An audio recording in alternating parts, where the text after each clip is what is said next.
On the first, King of my life, I crown thee now. Thine shall the glory be.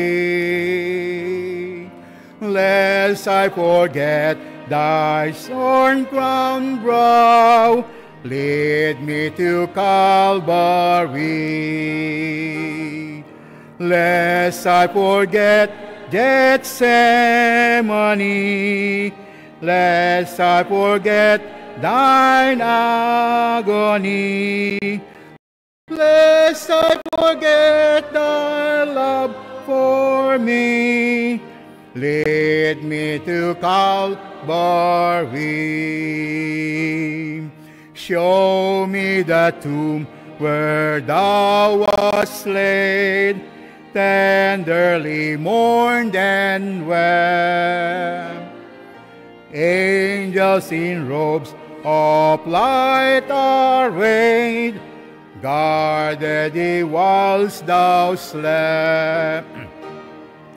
Lest I forget thine testimony, lest I forget thine agony, lest I forget thy love for me, lead me to Calvary.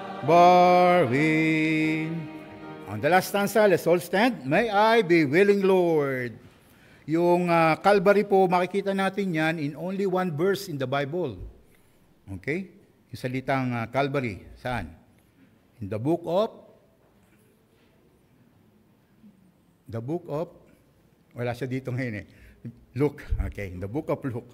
Okay, Luke 23:33. And there was a place called Calvary, and then they crucified him there, and the malefactors, one on the right and the other on the left. Okay.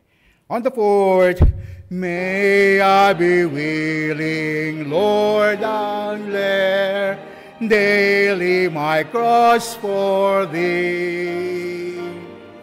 Even thy cup of grief to share, thou wast born all for me. Lest I forget Gethsemane, lest I forget thine agony, lest I forget thy love for me. Lead me to Calvary. Amen. Pwede na tayong maupo.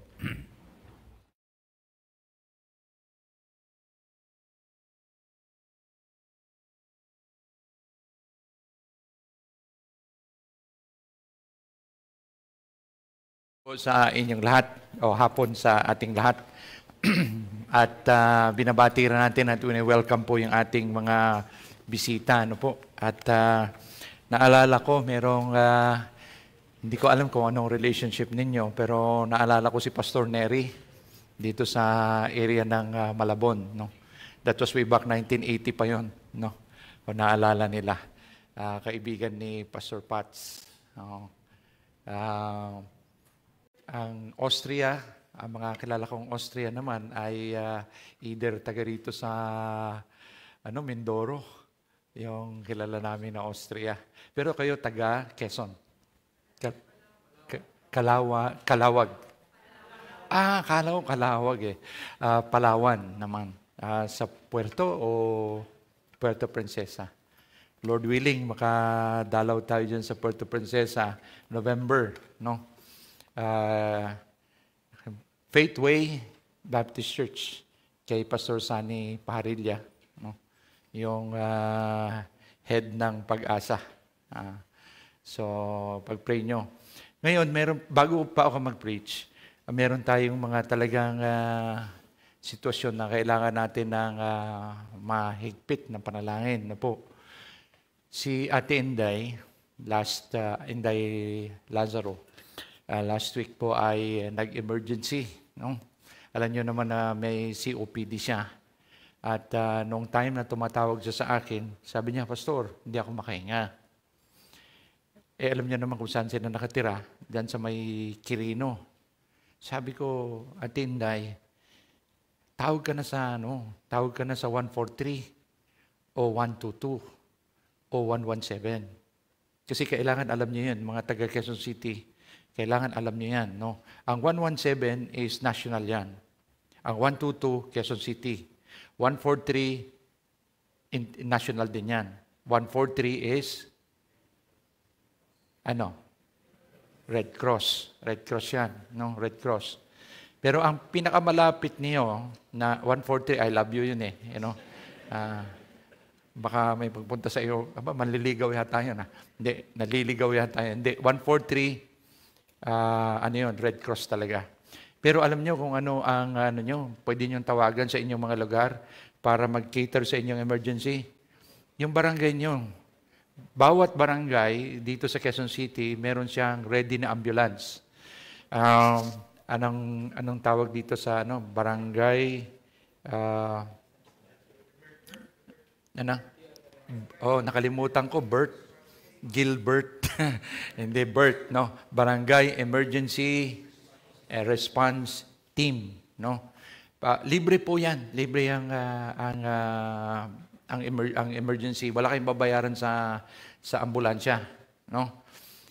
So, hindi sumagot yung 143, sumagot yung 122. And mabilis na nakapunta doon yung rescue. At nadala siya dito sa Capital City. Kasi hindi ako maka-respond. Baka pagdating ko doon, wala na, no? So sabi ko, tawagan nyo either yung barangay. Kaya alam nyo dapat yung telephone number ng barangay nyo. Huwag kayong mag-alala. Lahat ng sinabi ko sa inyo, libre yung nila. Libre yung services nila. Yung 117, ang sasagot sa inyo, police. Okay? Police. Ibabato ng police, tatawagan ng police yung barangay nyo. At yung barangay nyo magre-respond sa inyo.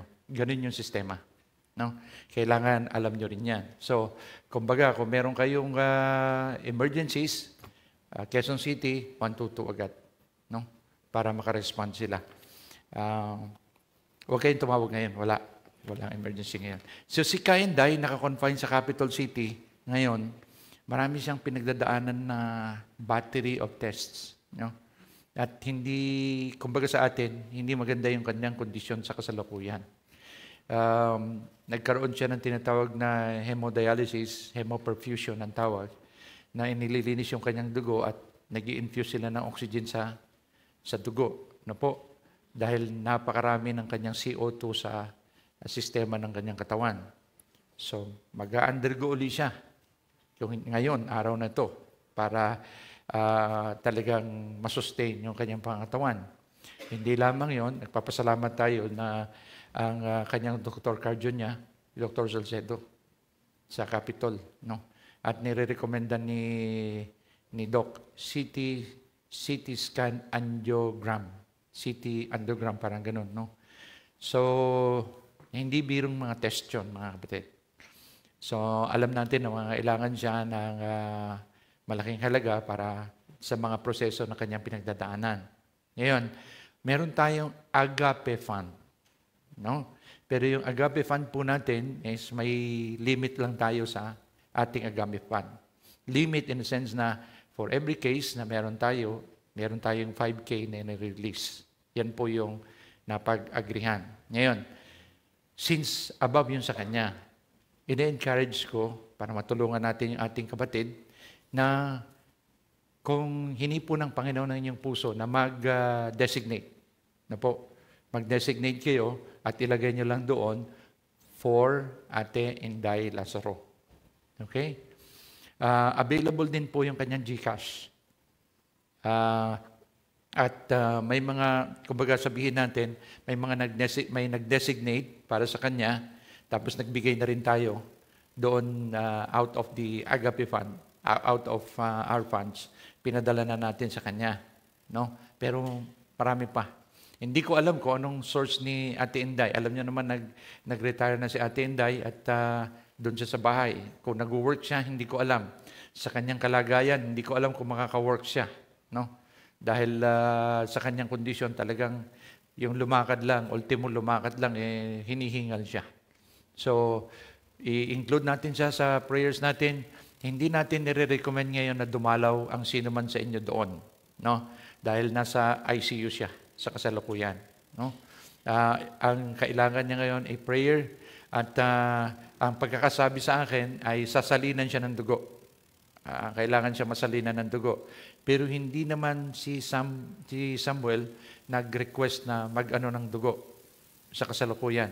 Pero kung sakali na mga kailangan siya ng dugo, ng donation ng dugo, ilalagay natin doon sa GC natin para malaman natin kung ano yung type ng dugo na kakailanganin niya. Ano po? So, yun po yung nais nating ipanalangin. Yun din, kaninang hapon, according to Ate Pilar, dumalaw si Mr.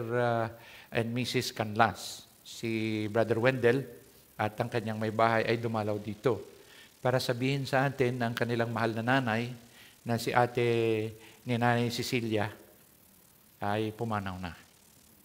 At the age of 100.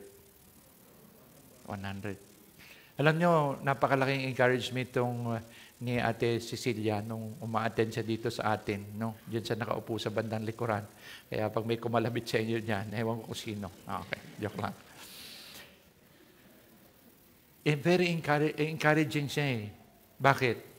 Kasi bawat makausap ko na merong diabetes, siya yung standard na itinuturo ko. Bakit? Kasi sa kanyang testimony rin, nalaman na siya ay diabetic at the age of 50. And ever since that time, nag-i-insulin siya, nag-take siya ng medication. And kumbaga, pag ikaw diabetic, parang ang nasa isip mo, sentensyado ka na eh. Parang ganun eh. Pero, yun nga, sinasabi ko, pagka na-handle yan ng tama at sumunod ka at nakinig ka, na ang nutrition mo at ang gamot mo ay talagang tinitake mo. Sabi ko, yun yung kilala ko eh. Yun lagi ang peg ko eh. Yung kilala ko, ilang taon? Tanungin mo ako. Sasabihin ng ilang taon? Yung kausap ko, mga 50, 60, 70. Di parang hirap na sila. Yung kausap ko, sabi ko, 95 years old na siya. Yung mga ganon, 90 years old na siya. Ngayon, 100 siya last January. No? At yun nga, kanina in-inform lang tayo na pumanaw na siya. Ngayon, ang pagkakasabi sa akin ay, Lord willing, ang kanya pong labi ay ibuburol dito sa St. Peter's sa Commonwealth. Starting Wednesday. So, titignan niyo lang, Cecilia Canlas. Ano po? Yun po yung pangalan na makikita niyo doon. Kaya aling Nanay Siling. No? Hindi pa sinabi kung kailan yung libing, pero namatay siya last Thursday. Ibig sabihin, ngayon lang siya mabaview. Dahil alam niyo naman, sa dami ng mga tao, talagang yung schedule ng pagbuburol naapektuhan. No? Isa pang panalangin na urgent prayer request din is yung pamilya ni Pastor Luz na nag-message siya sa akin at sabi niya, Pastor, pwede ka ba mag-preach Tuesday evening para sa last day ng wake ng kanyang mahal na ina. So pumanaw na rin ang mahal na ina ni Pastor Luz. So pag-pray nyo, dahil last night yun, alam nyo naman, sa kultura natin, pag huling gabi, doon bumubugso yung mga kamag-anak. Marami rin siyang kamag-anak na hindi pa nakakilala sa Panginoon. No? So, yun ay gaganapin dito naman sa Santa Maria, Bulacan. St. Peter's, Santa Maria.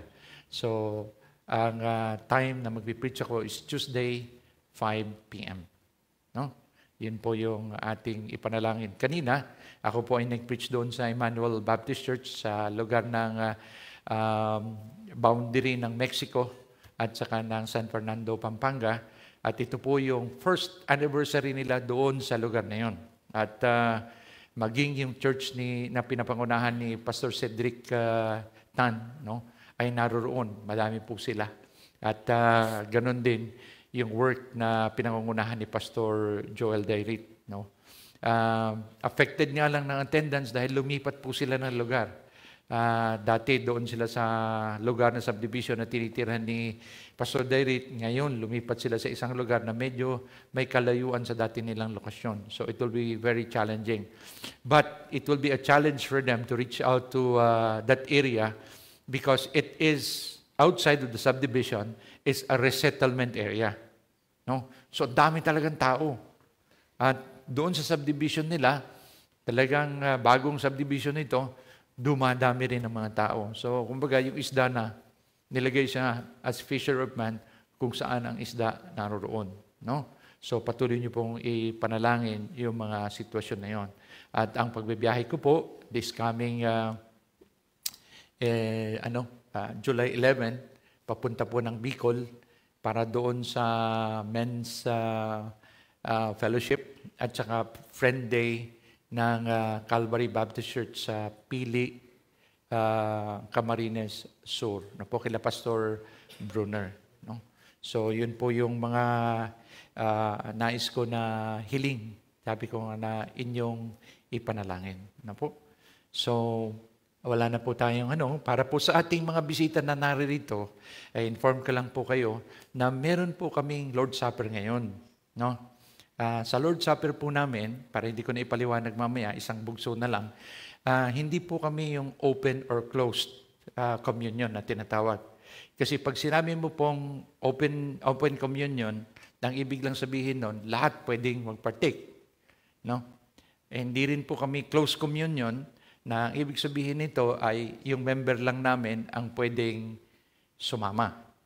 Na po, basic requirement is kayo po ay nagsisi na sa inyong kasalanan at tinanggap nyo si Kristo sa inyong puso bilang tagapagligtas.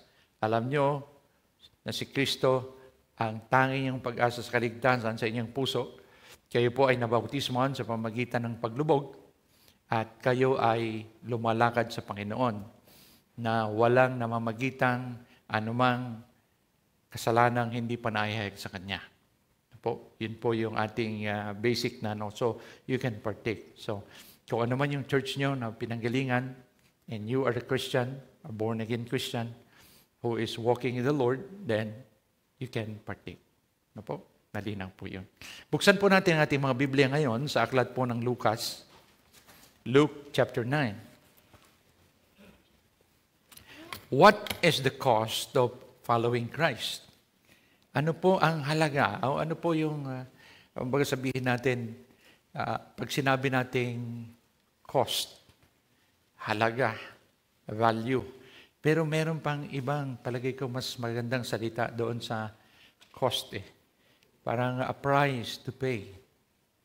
Parang kung maghahanap ka sa Tagalog ng mga salitang equivalent noon, is ano ang iyong isasakripisyo? Ipagpapalit na it will cost you. Para sundin ang Panginoon.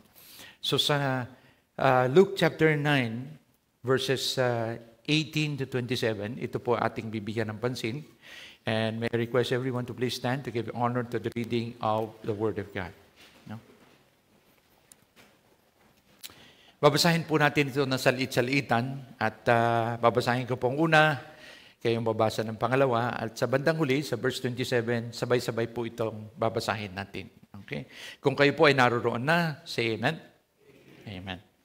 Luke chapter 9, verses 18 to 27, the Word of God says, And it came to pass, as he was alone praying, his disciples were with him, and he asked them, saying, Whom say the people that I am?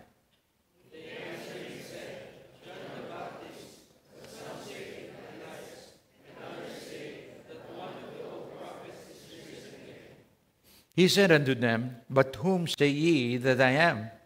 Peter answering said, The Christ of God.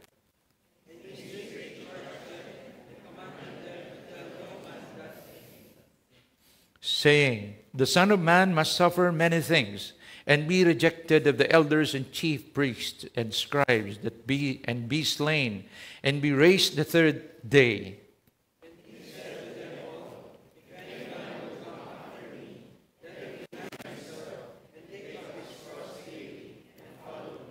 For whosoever will save his life shall lose it, but whosoever will love his life for my sake, will lose his life for my sake, the same shall save it.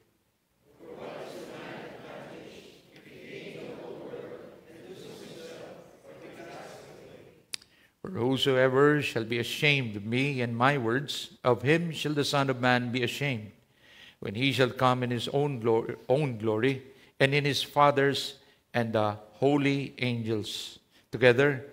But I tell you of a truth, there will be some standing here which shall not taste of death, till they see the kingdom of God. Tayo po'y manalangin.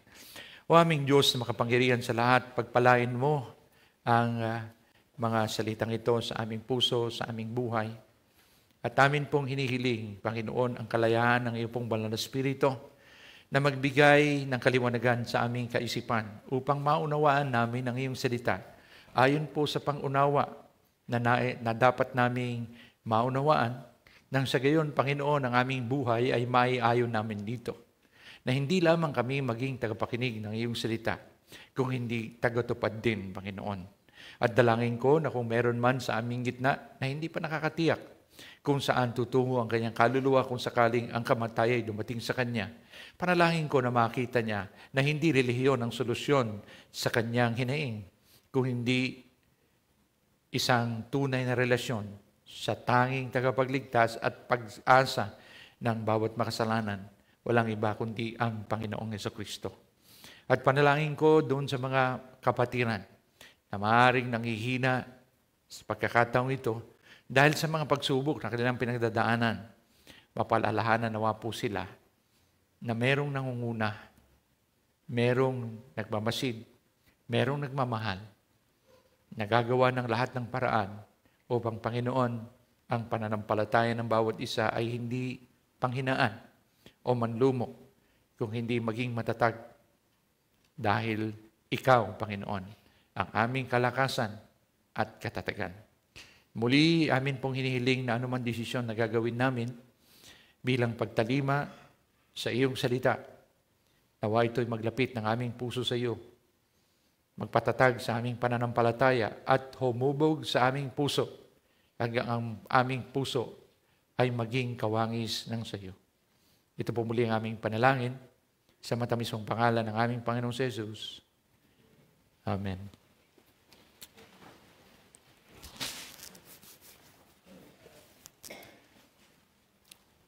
Kadalasan, pag tinanong mo ang isang bata kung ano ang gusto niyang maging, mabilis siyang magsalita at mangarap. Tama? Lumaki kami sa kampo ng sundalo sa Batangas. So, kapag nakita mo yung mga sundalo na nakatayong matikas sa parade ground, no? Ang ganda nilang tignan. Pare-pareho, siyempre uniform, di pare-pareho yun, di ba? Tapos makikita mo yung kanilang mga paa, yung sintas ng kanilang mga paa, pagka-parade, hindi itim, puti.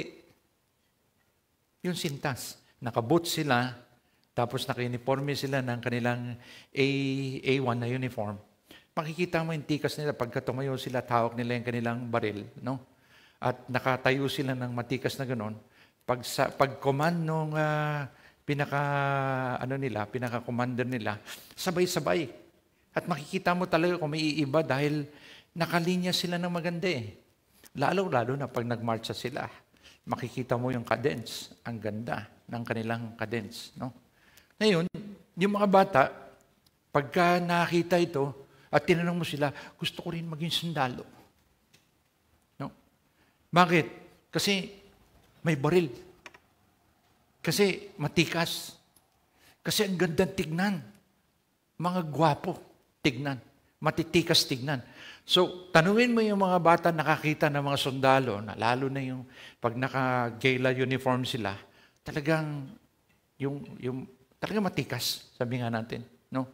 At yung mga kababaihan, pag naka-gala uniform na sila, talagang hahanga ka rin eh. Yung parang the uniform speaks for itself. Kumbaga, you do not have to demand respect. Standing on their own, it commands respect. Yung tingin pa lang Marirespeto mo na sila.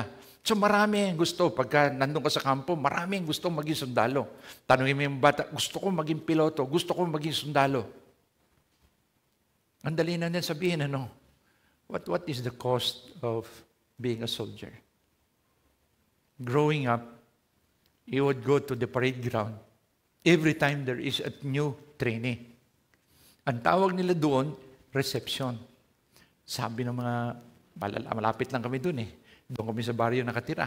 Airmen's baryo. Ibig sabihin, magkakapitbahay yung housing ng mga sundalo na non-commissioned officers na tinatawag, Master Sergeant pababa.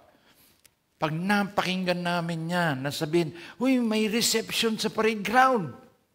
Ay, yung mga bata, ang dami namin mga bata, takbuhan kami doon, Ibig sabihin, yung mga bata na gustong manood, anong gusto naming panoorin?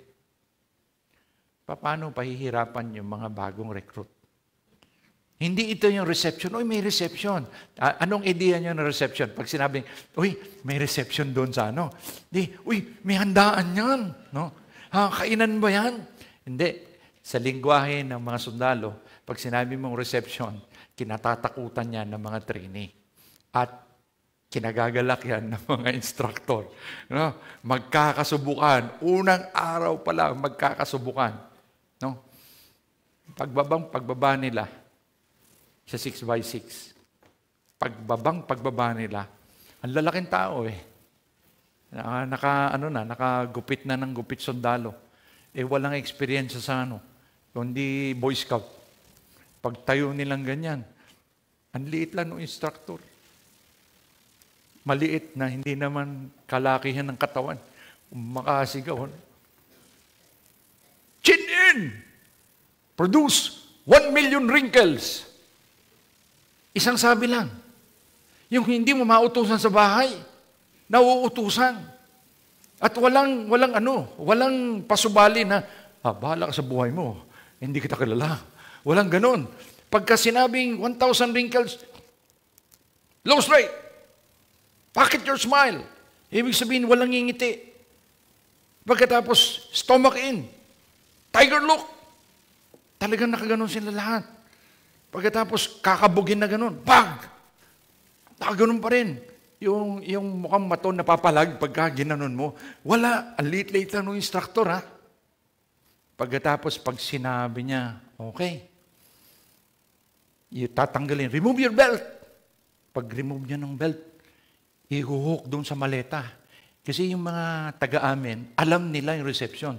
So wala silang dala, kundi maliit na bag. Yung mga tagalabas, hindi nila alam yung reception. Akala nila, magdadala ka ng maleta, magdadala ka ng pamalit na damit. Kailangan marami kang damit. Lalaki ng maleta nila.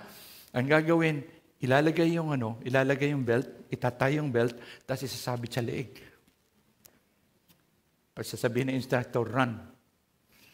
Nakasabit yung maleta dito. Tapos, patatakbuhin ka na ganun. Hindi ka ba magkukulaps nun? Pag sinabi ng instructor, crawl. Pag sinabi ng instructor, duck walk. Pag sinabi ng instructor, spin. Yung ganun, ano ba tawag ganun? Alam niyo yun, Yung hawak sa tenga, tapos tuturo sa baba. Pag sabi ng Statue of Liberty. Alam niyo yung Statue of Liberty? Nakaganon yung daliri mo, nakaturo sa araw, patas nakaganon ka. Tuwan-tuwa kami na manood. Pagkatapos ng half day, maniwala kayo, puno yung ospital. Tapos, marami ang nagkukwit. Kasi akala nila, ang pagiging sundalo is a walk in the park. Hindi lang yun, mga kapatid. Pag reveille ba yun? Yung tops yung sa gabi, reveille yung sa umaga. 4 o'clock in the morning. Pag reveille yan, tayo lahat, linya. Sabi nila, all, take a bath. In 5 minutes, may drum doon, may drum. Tapos isa lulubog doon, tapos magsasabon, lulubog na naman. Tapos kailangan, nakalinya na sila. Tapos, tatakbo sila sa loob ng base. 4:00 ng madaling araw. wala silang, kumbaga sabihin natin, hindi sila pwedeng magpahindi. Kasi ang tuturuan sila, obey first before you complain. Yung mga dating hindi sumusunod, isang sabi mo lang susunod. No? Parang magmumukha kang uto-uto. Maniwala kayo. Kakain sila. Dinidescribe ko ito sa inyo kasi I'm going to make a point. Ano po? Mess hall. Nakakain sila dyan. Pag sinabi ng instructor, yung saging ilagay sa ulo. Yung saging ilalagay sa ulo. Reverse meal. Pag sinabing reverse meal, anong unahin mo? Tubig. Pagkatapos dessert. Pagkatapos kakakain ng ulam, kakain ka ng kanin. Pag nabulunan ka, tapos ito pa, pag ginanon ng instructor yung kumakain na kayo. Square meal. Pag sinabi square meal, hindi ka pwede na makabantay doon yung instructor. Tutok-tokan ka pag ginoy. Pag gumanon yung instructor, lahat kayo pupunta doon sa ilalim ng mesa. Di ba parang uto-uto yun? Di ba? Pagkatapos, pagka may tatayo doon, may hawak na trumpet, pag inano niya yung bayang magiliw, labasan yan.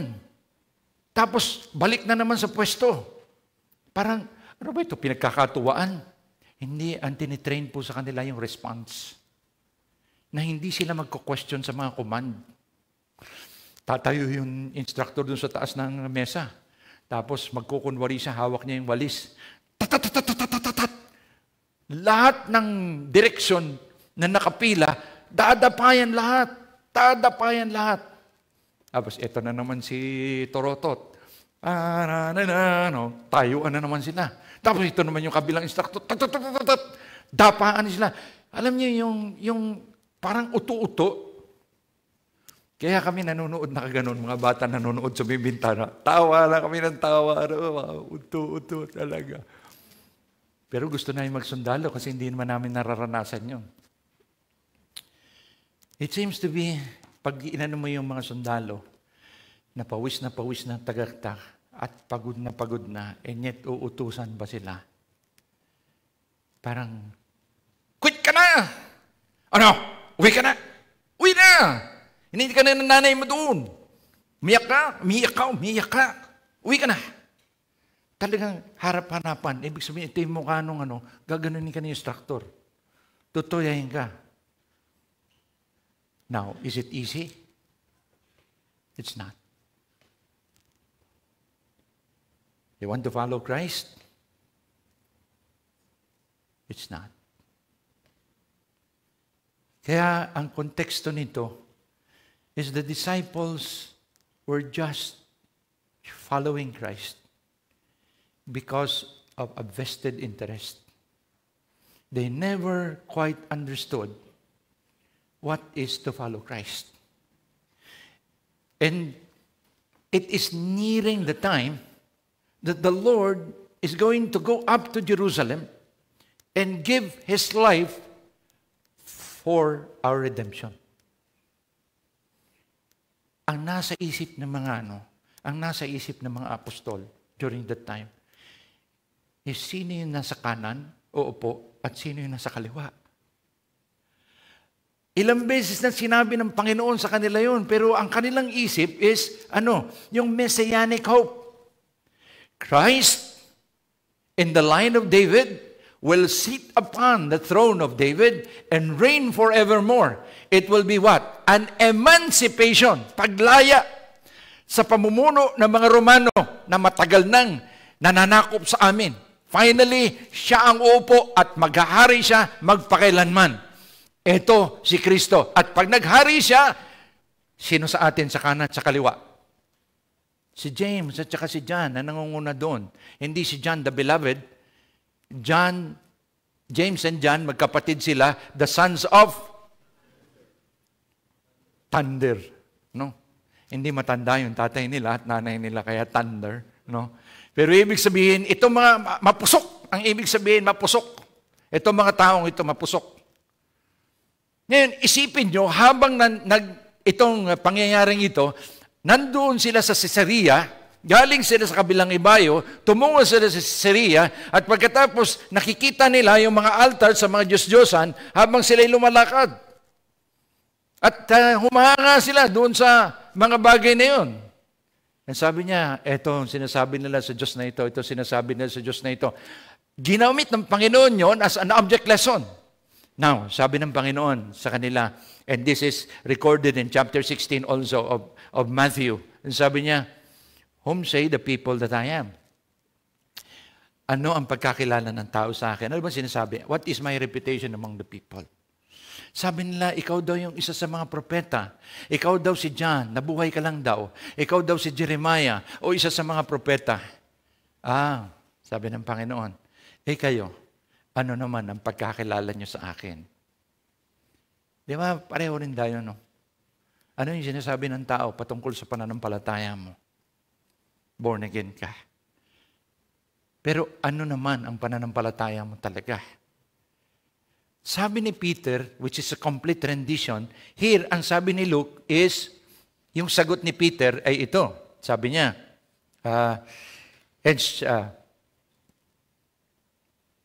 and he said unto them, but whom say ye that I am? Peter answering said, the Christ of God.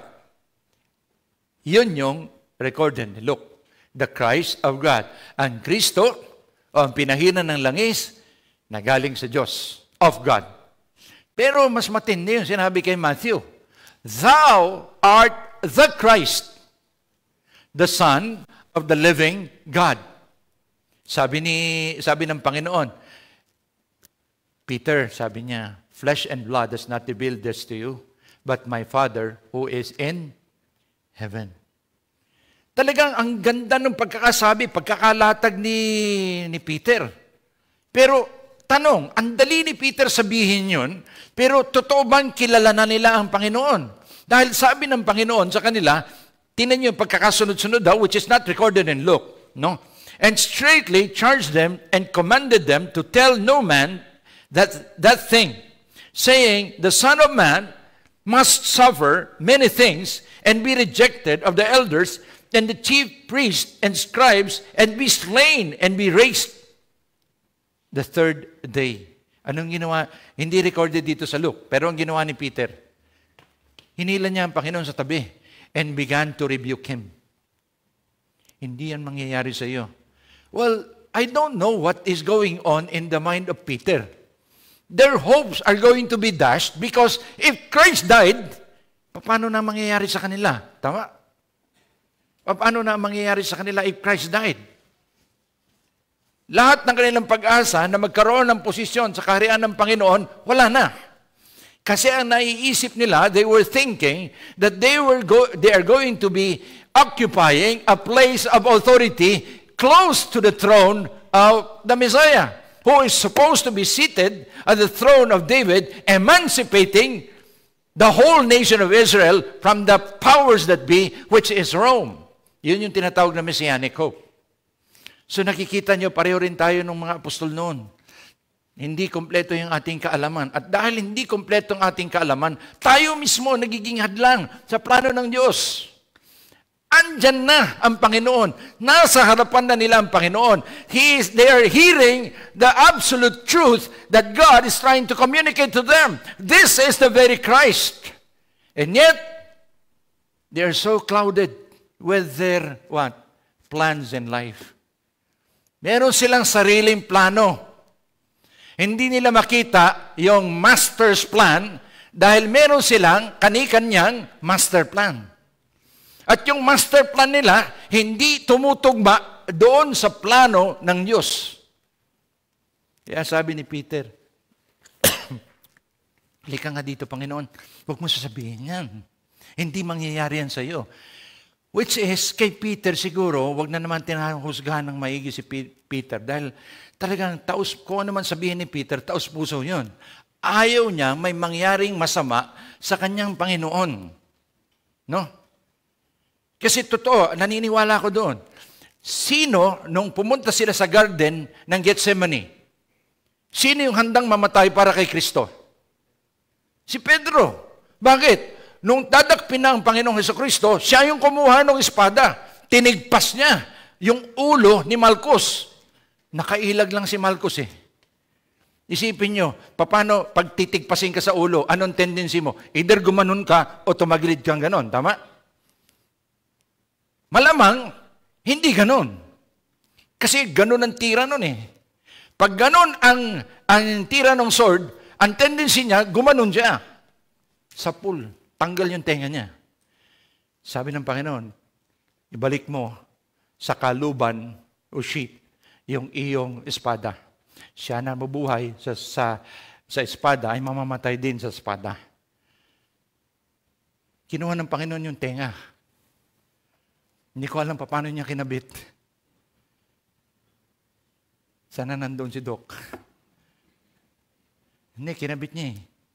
Pagkabit niya, ikaw nandun. Anong palagay mo?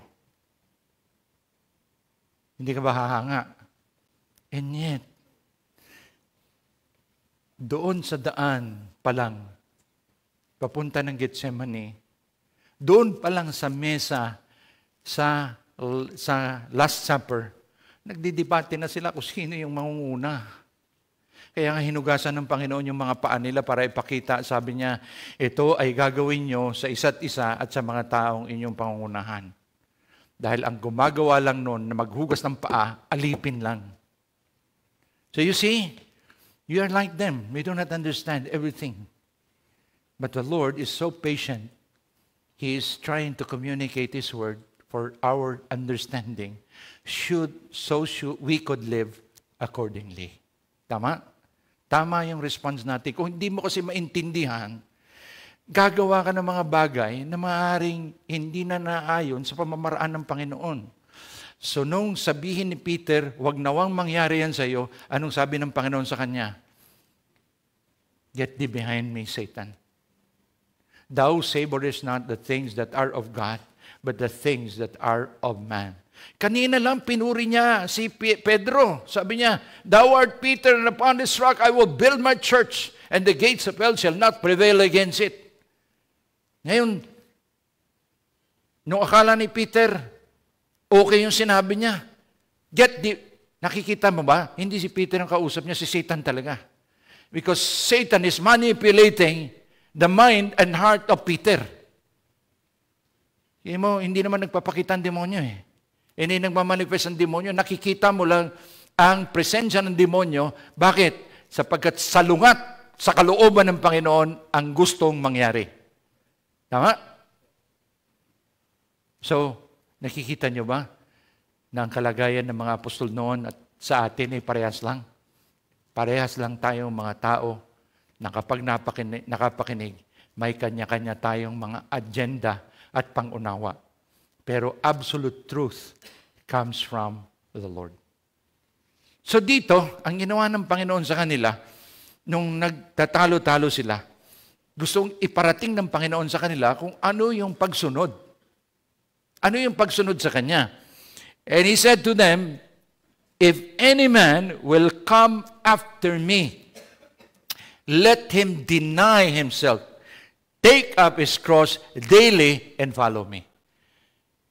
Ito na ngayon. May mga bagay na sinabi siya sa atin. Paano natin siya susundin? Sabi niya, if any man would desire to follow me, that is a focused attention and following and imitating Christ.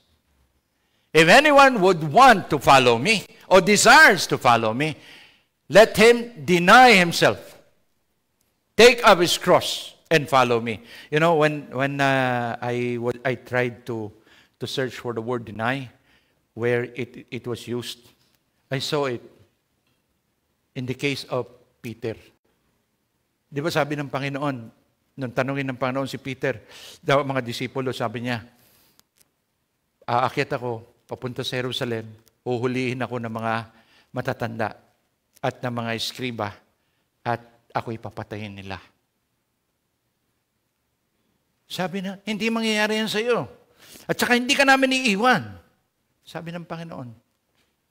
Siguro si Pedro ang pinakamalakas ang boses. Patay kung patay! Totoo naman, ibibigay niya ang kanyang buhay. No? Sabi niya kay Peter, before the cock crows thrice, you are going to deny me thrice. Not me, over my dead body. Ano? Parang, totoo naman yung sinasabi niya. Kaya lang, bilis niya magsalita eh. Di ba? Ang bilis niya rin magsalita dito. Pero sabi niya, before you follow me, you have to count the cost of following me. Because if you are going to follow me, you will be following the footsteps where I walked. Let him deny himself. Now, what is denying self? Sabi ng Panginoon, you are going to disown me thrice. Batid, itatatwa. You are going to deny me thrice. Alam mo, alimbawa, nagtrabaho yung tatay mong magsasaka at yung nanay mong labandera para itaguyod ka. Ngayon, nung itaguyod ka nila, sa tulo ng kanilang pawis at kalyo ng kanilang mga kamay, ikaw ay naging isang sikat na presidente ng isang kumpanya. Multi-million, o sabihin natin, baka na natin, nangangarap lang naman tayo eh, multi-billion company. Pagkatapos dumating, dadalaw yung iyong nanay at tatay sa iyong opisina. May dalang bayong at may dalang manok. Tapos, nakasuot naman ng maayos. Pero makikita mo ang katandaan na pag tinignan mo sila, parang hindi naman sila nag-formal schooling. Tapos, pagdating doon sa opisina, sa security guard, saan po kayo pupunta, nanay, tatay? Ay kay President ganito. Ay, ano ho ba ang relasyon niyo sa kanya? Kami ho ang mga magulang. Siyempre, yung gwardiya titingin. No? Nakalimusin yung yung presidente nila eh. Lincoln Continental pa. No? Lakihan na natin para mag-exaggerate natin. Umakyat yung security. Dragon 4.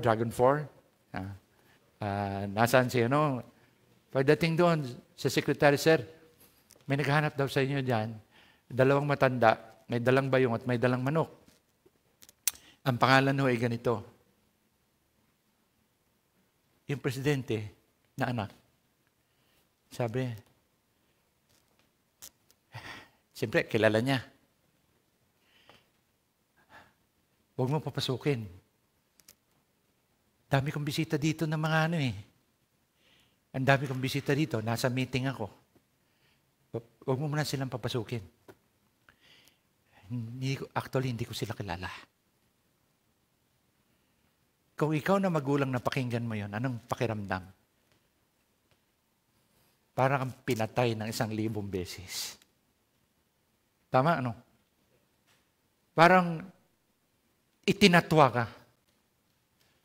Now, I'm describing the word denial in the extreme way and a negative way. Now, that is what Peter did. He denied Christ. He disowned Christ. Hindi ko siya kilala.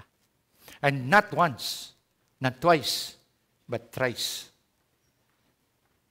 The one who said, I'm going to die for you. And at the time of need,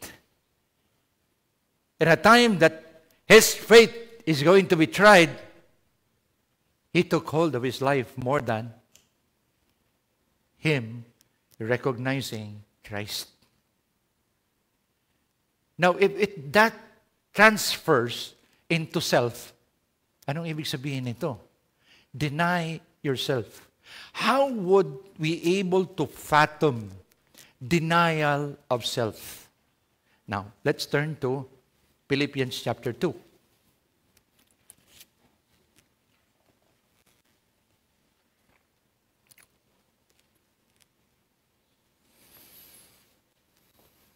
Verse 5. The kenosis, yung sinasabi nilang kenosis. No?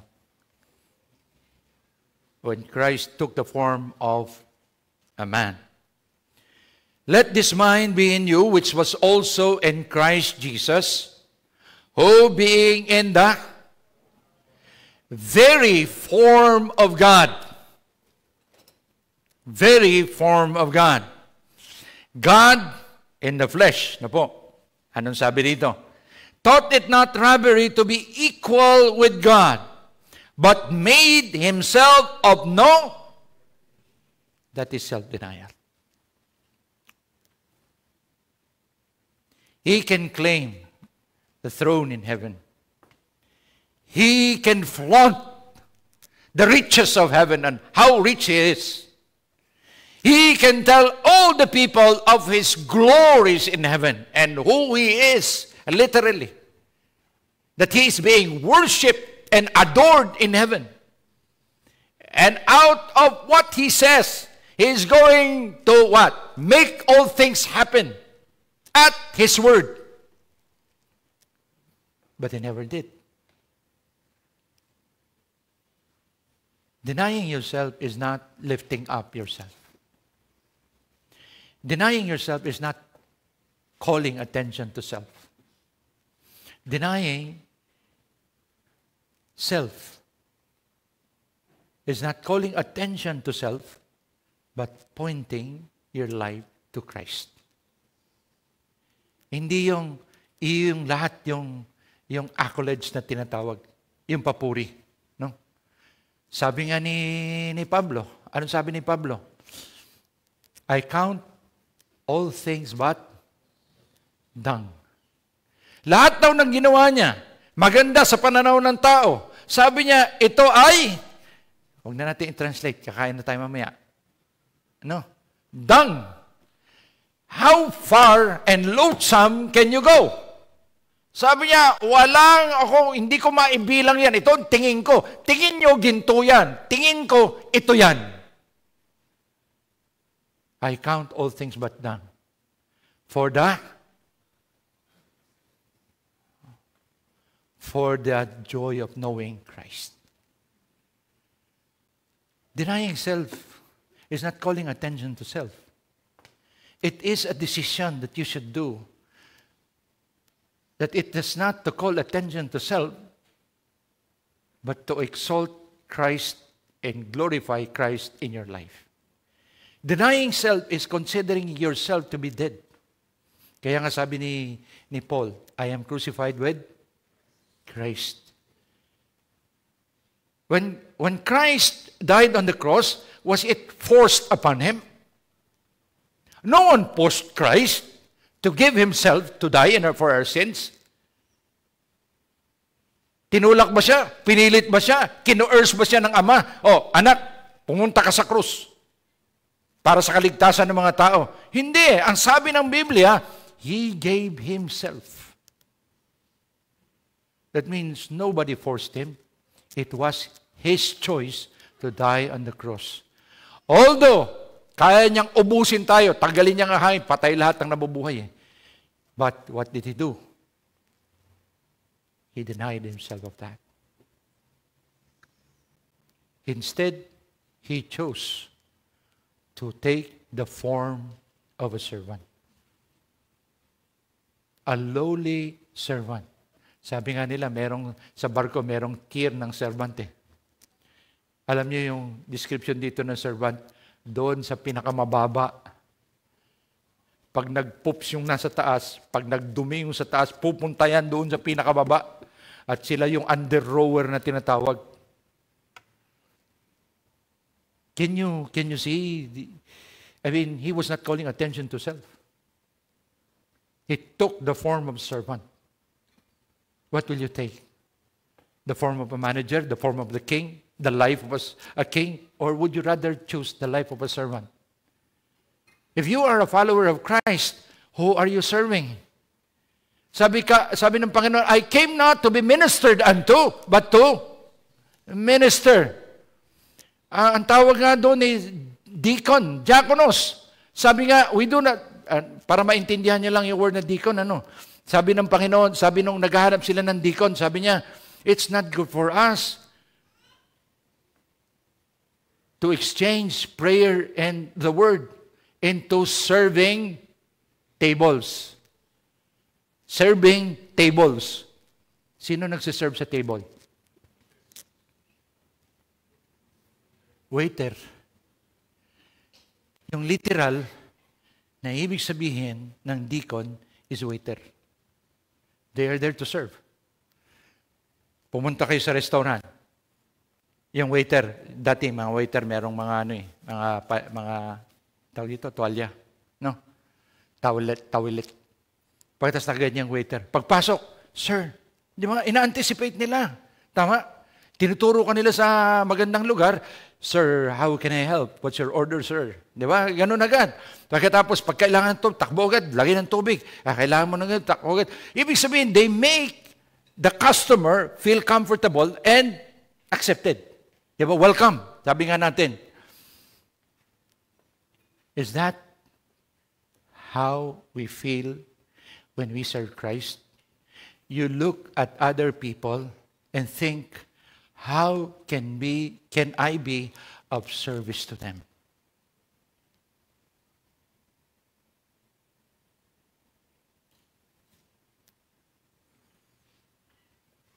Is that the kind of mind that we have? Because the mind of a servant is a mind of denying self. Taking the lowly position in order to make and lift up others for Christ. That is self-denial. Now, let me ask you a question. What's your object in life now? Ano yung pinagkakaabalahan mo ngayon? Trabaho mo?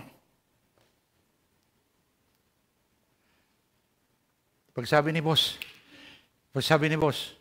may trabaho tayo, may overtime tayo. Kailan? Linggo. Kailangan nandun ka kasi kailangan kita. Nag-iisip ka ngayon. Si boss ang nagsabi, anong gagawin ko? Huwag mo sabihin, hindi nyo pa naranasan yon, kayo mga nagtatrabaho. Pag basta sinabi ni boss, sunod. Pero pag sinabi ng hari ng mga hari, Panginoon ng mga Panginoon, naintindihan naman niya.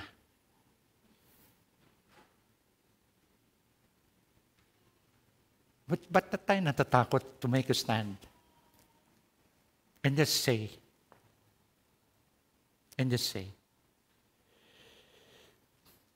I talked to someone this afternoon. Sabi niya, Pastor, ang break ko, ang binigay sa akin na break, Friday at saka Saturday. Kailangan na magtrabaho ng linggo. Under training ako. So sabi ko, anong ginawa mo? Pastor, sa history nung pinagtatrabuhan ko, wala pang napayagan ng ganun. Nag-pray siya. Sabi niya, nag-pray.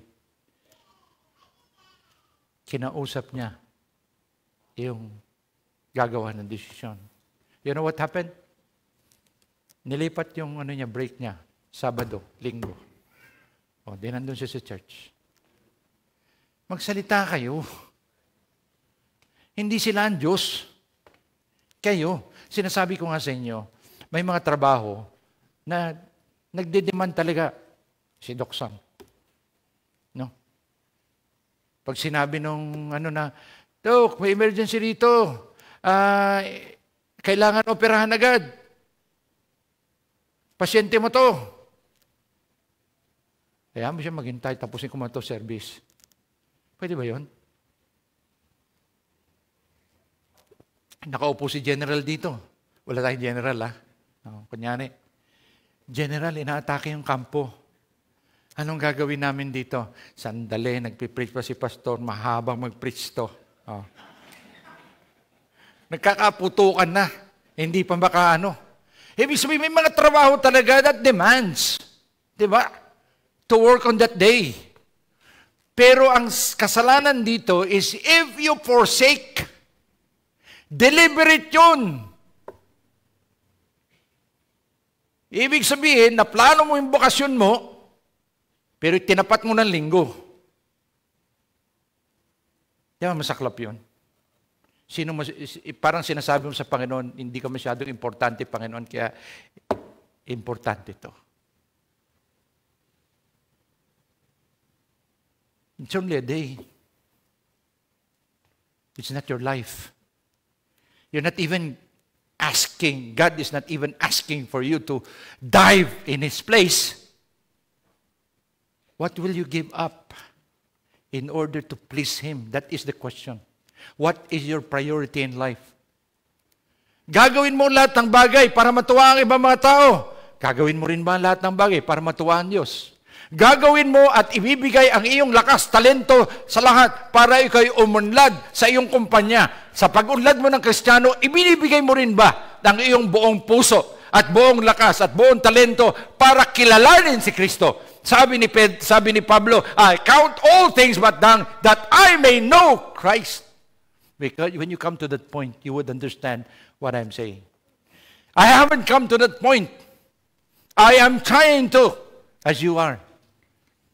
And we're all the same. We fall. We fail. But it's not the failure that God counts. Sabi nga natin, a righteous man will fall 7 times. But he is going to rise up 3 times. By the grace of God. Denying self is not calling your attention to self or for self-aggrandizement. Yan ang kapakinabangan. But what would bring glory to God and not call attention to self? Christ, when He was on earth, never, ever, what? He has not done His own will. He always spoke of doing the will of the Father. Even at the point of death. And sabi niya, not my will, but thine be done. Denying self is recognizing the will of God and following it. That is denying self. Denying self is hindi yung, ay, ayaw ko niyan. Kahit paborito ko yung fruit salad na yan, hindi ko kakainin yan. Para... Hindi yun denying self. Kailangan, and the background is giving glory to God. Now, when you do not call someone to your attention, you take up your cross. Taking up your cross is hindi yung, bubuhatin ko ang krus ng pahirap. Hindi yun ang ibig sabihin nun. You are putting a sentence in your life. You are dead to sin. For what reason did Christ die for? Sin. Carrying the cross means shame. Well, as you walk the path carrying that cross, everyone is going to laugh at you and look at you with disgust, displeasure. But why would the Lord tell you that? Take up your cross. Because this is not our world. We are not seeking the appreciation of the world, but the approval of God. People are going to mock us. Sasabihin nila, sira ulo kayo. Sige, be fools, but be fools for Christ. Magbigay ka ng tract, ang tingin ng mga tao sa inyo, sira ulo yan. Mag-witness ka, sasabihin ng mga tao sa iyo, huwag mo natin pag-usapan yung Bible na yan. Yayain mo na sa simbahan. Meron na rin ako niyan. You will be mocked as Christ was mocked. But He stood His ground. He knows that He is dead. He is going to die as He walked towards Calvary. Because what? At the end of the Calvary will be the salvation of you and me. Taking up your cross is bearing the shame. Dadaan tayo dun eh. We will mocked because of our faith. But remember this, you are a Christian first before you're anything else. If you live for your course, and if the only thing that is in your mind are 3 things, pera, kwarta, at salapi, you have robbed yourself of the greater blessing, of the eternal blessing. Kaya kung kayo ay naging teacher, maging instrumento kayo at daluyan ng pagpapala ng ebanghelyo sa mga tao, naging boss ka sa opisina, nasa manufacturing ka, gawin mo ang paraan para ikaw ay maging witness sa kanila. Marami ka, pinuno ka ng isang asosasyon, gamitin mo ang pagkakataong ito para ibahagi ang salita ng Panginoon sa kanila. Because you are a Christian first. View life in view of eternity.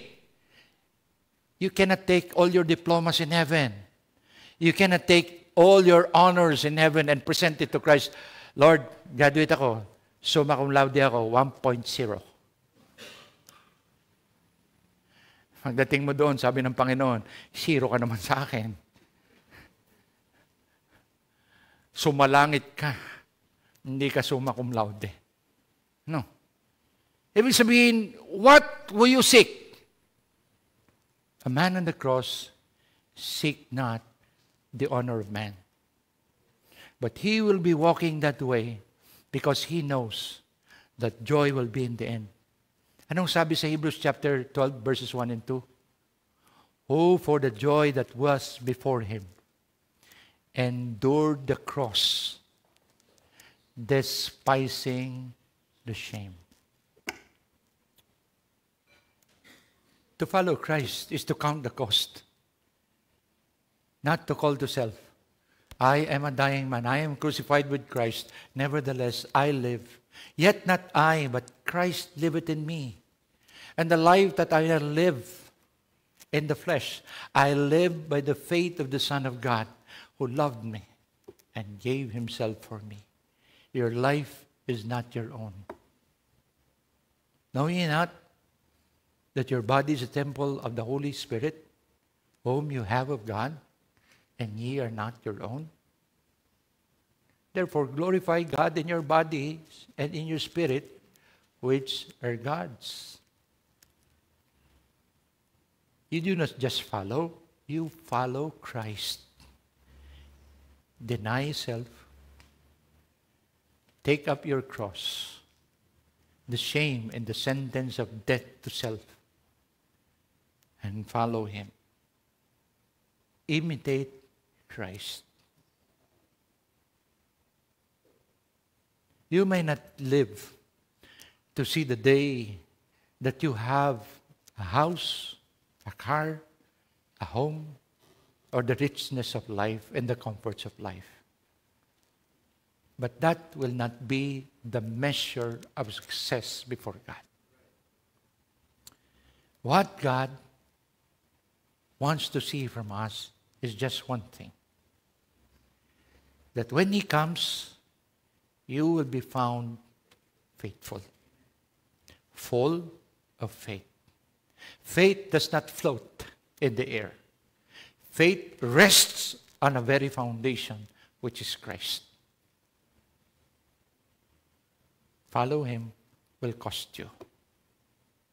But the investment that you place in there will earn you eternal rewards. Anong sabi? Lay not up for yourselves treasure here on earth, where moth and rust doth corrupt, and where thieves break through and steal. But lay up for yourselves treasures in heaven, where moth and rust do not corrupt, nor thieves break through nor steal. For where your treasure is, there will be your heart also. It's not easy, mga kapatid. We have a lot of examples in the Bible who have done that. And they were able to accomplish. They were successful. Why? Not because of their talent, not because of their treasures. They were successful because they knew what the will of the Lord is in their lives. And they just did it. Now, would you follow him? Or would you follow the course, your master plan? You are not going to make a mistake if you follow the master's plan. If you are still following your master plan, you know where it will end up. You know, we'll stop here on earth. But do you want to invest your life to earn eternal values, eternal rewards? Then deny yourself. Take up your cross. Follow Him. You cannot be lost. Follow Him. Let's pray. Most gracious Heavenly Father, this is the very word of our Lord Jesus Christ. And after your death, your burial and resurrection, that is when they understood what is to follow Christ. All of the apostles died, giving up their lives, their possessions, their ambitions, for the prize of the high calling of God in Christ Jesus. In the world would see them as fools. But yes, they are fools as the world sees it. But they are fools for Christ. Who will be fools for Christ here? Who will be men and women who will own Christ and say, Lord, I will follow you. I will follow you. I will take up my cross and follow you. As every head is bowed, eye is closed, no one looking around. You've been a Christian for a long time. But have you really denied yourself? Call attention to yourself. Or have you used your life to point people to Christ? You may be a student. You may be a manager. You may be a businessman. You may be an ordinary person. But you can reach out to people.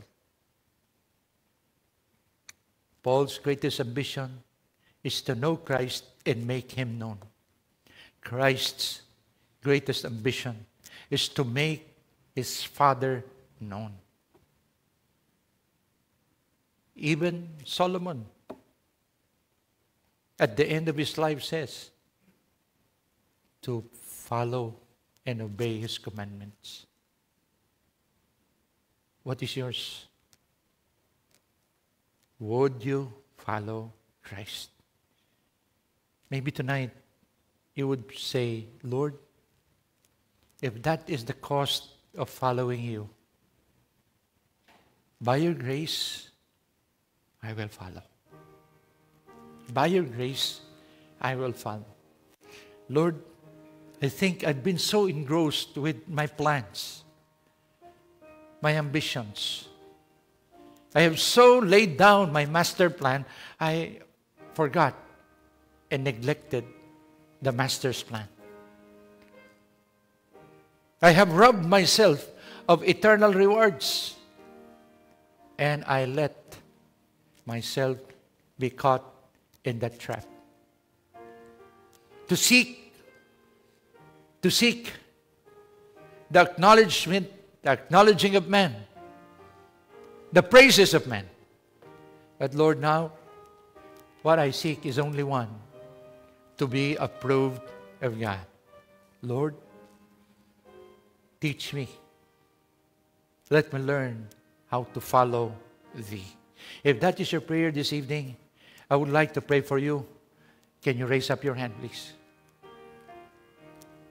God bless you sa aking kaliwa. God bless you. Lord, teach me to follow you. If that is your prayer, can you raise up your hand? God bless you. God bless you. God bless you. Lord, I'm surrendering my master plan to you. I want the master's plan, and that is you. If that is your prayer this evening, can you raise up your hand? I would like to pray for you. God bless you. Anyone else? God bless you. God bless you. Lord, speaking to your heart. Do not let this message pass by without you making any decisions or commitment for Christ's sake. But seek to follow Him. Lord, I will follow you. If that is your desire this evening, make it known before God. I would like to pray for you. Can you raise up your hand? Lord, I will follow you. Anyone else? Anyone else?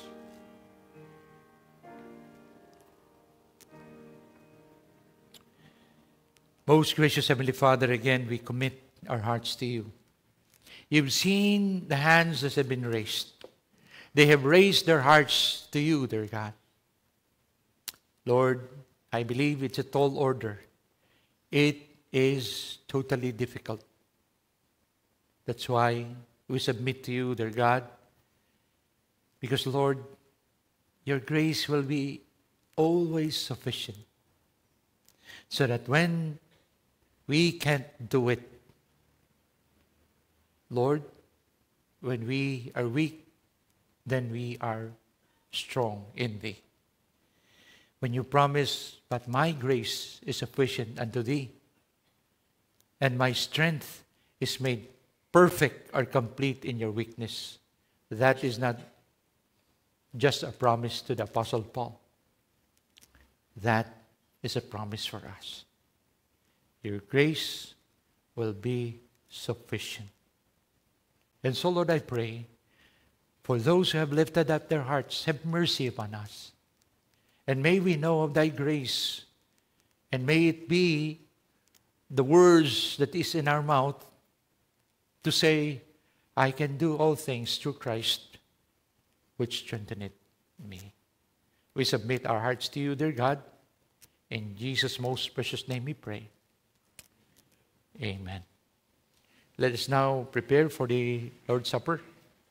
May I call on our deacons to come forward, please.